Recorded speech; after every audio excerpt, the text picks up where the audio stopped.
নবীজি মুহাম্মদ সাল্লাল্লাহু আলাইহি ওয়াসাল্লাম বিদায় হজ্জের ভাষণ যেদিন দিয়েছিলেন আরাফার দিন, জিলহজ মাসের 9 তারিখ, দিনটা ছিল 9 তারিখ এবং শুক্রবার।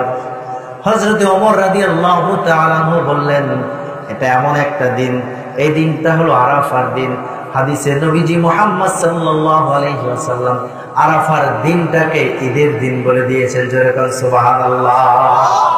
দিনটা ছিল শুক্রবার।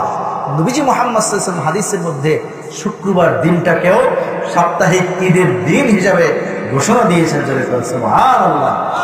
ইহুদিকে ডেকে ডেকে বলেন, ও ইহুদি, এই দিনটাকে তোমার ঈদের দিন বানানোর কোনো দরকার নাই, কারণ আমার আল্লাহ রাব্বুল আলামিন এমনিতেই এটাকে ঈদের দিন বানায় নিয়েছেন। সুবহানাল্লাহ বলেন না?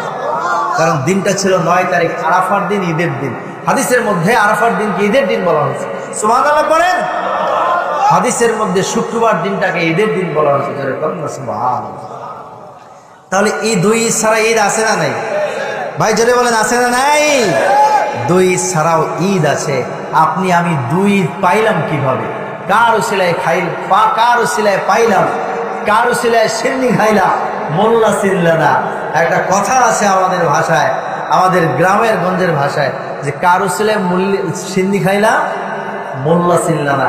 তুমি দুইটা ঈদ যে পাইলা, যে দয়াল নবীজির উসিলায়, যে নবীজির আগমনের উসিলায়, যে নবীজিকে আল্লাহ তাআলা পাঠিয়েছেন, বানিয়েছেন, বিধায় আল্লাহ তাআলা তামাম দুনিয়া বানিয়েছেন, তামাম পৃথিবী বানিয়েছেন, সৌর জগৎ বানিয়েছেন, চন্দ্র জগৎ বানিয়েছেন, নেপচুন বানিয়েছেন, ব্লুটো, মিল্কি ওয়ে, 20 কোটি তারকা, তামাম জগৎ আল্লাহ তাআলা যেই মহানবী হযরত মুহাম্মদ সাল্লাল্লাহু আলাইহি ওয়াসাল্লামের উসিলায় বানিয়েছেন এবং তার কদমে সৎকার করে দিয়েছেন, সেই নবীজির আগমনের দিন তোমার খুশি হইতে মনটা বেজার হয়ে যায়, বোঝা যায় যে তোমার মধ্যে নেফাকি আছে। কথা বলেন ঠিক কিনা?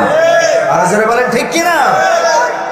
নবীজি যে এসেছেন আজ থেকে 1000 বছর আগে, এই রবিউল আউয়ালে এসেছেন, এটা যখনই একজন মুমিনের মনে পড়ে, হৃদয়ের মধ্যে একটা আনন্দ আসে, একটা আনন্দ হয়, একটা খুশি খুশি কাজ করে, এটাই হলো ঈদ। জোরে বলেন সুবহানাল্লাহ।